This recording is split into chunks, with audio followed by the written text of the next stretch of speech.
Erizoba embeera y'ishengyero lya Uganda yasibiriye obunkenke bw'ibwamu mu bakozi b'ishengyero bari kurebuka nkabeera rikiriire kandi abandi bari kutambura bari kusheka obwe bari nka bakujaguza ahabw'okurekura kwa Speaker Anita Among.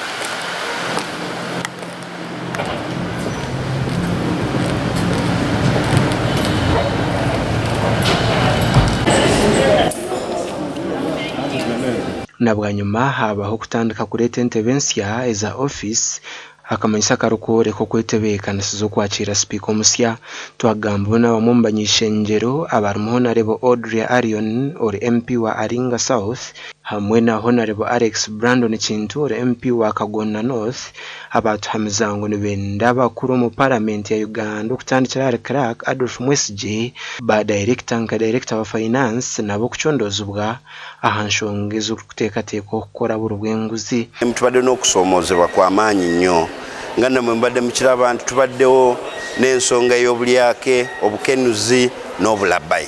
Ensonga zino zibadde zankizo mu Parliament ye-11 nti abakubiriza Parliament babadde badiibuuda ensimbi bakola ebintu nga bye baagala, so tubadde n'okusoomozebwa kungi. Tetubadde balungi nnyo tukoze tuyisiza amateeka mangi alright eyokure tukoze our legislative mandate naye eri ebimu ebintu bye tutasosowaza nti abantu abamu kusinga ddala presiding officer beefuddeko nnyo ku bwabwe ne baleetera Parliament yonna okuba envundu, Parliament okuvumibwa, Parliament okuba embi. The President of the Republic of Uganda, His Excellency Yoweri Kaguta Museveni, is not a fool. He always gives time for events. So he gave himself time, as well as MK, who declared that the biggest problem of Uganda is corruption. So I thank His Excellency and I thank MK and I thank all the security agencies for what is taking place, going on now against corruption. Aba bayongera bashaba okucondooza kugumizemu mpaka ha Ministry ya Finance, Office ya Auditor General hamwe n'abandi. Be warned. And I must send this message to MK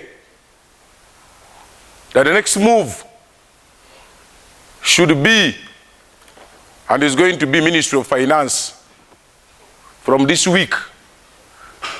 Ministry of Finance should get ready. Auditor General should get ready. We need to clean up this country without fear or favor.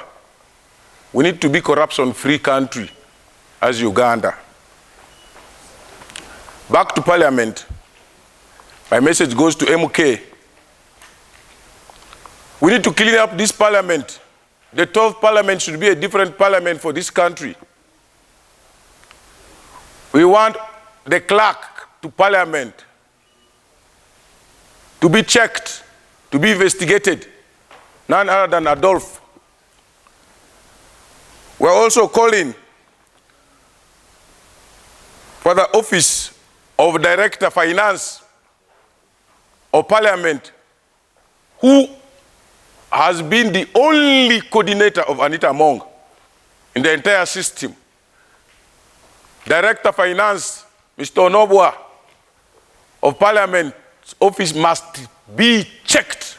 Ababasha b'ekitongole kya karishorisho okworeka ngo nekikora ngo hakuba hagiriyo ripota nyingi beitu kutari kuzibeeka konka bemwe habente Anita Among yabandize kugura ahikira mu ishengyero no kugura emotoka za Benz 2 eye hamwe n'iyo muhezi we kandi obwe bombe babiri batungire emotoka is government yabahire hamwe n'abanyishengyero batayi babo. How much money is spent in a month in the names of washing cars, buses? Where are the buses parked? Where are our vehicles parked? Who owns who? Who owns what?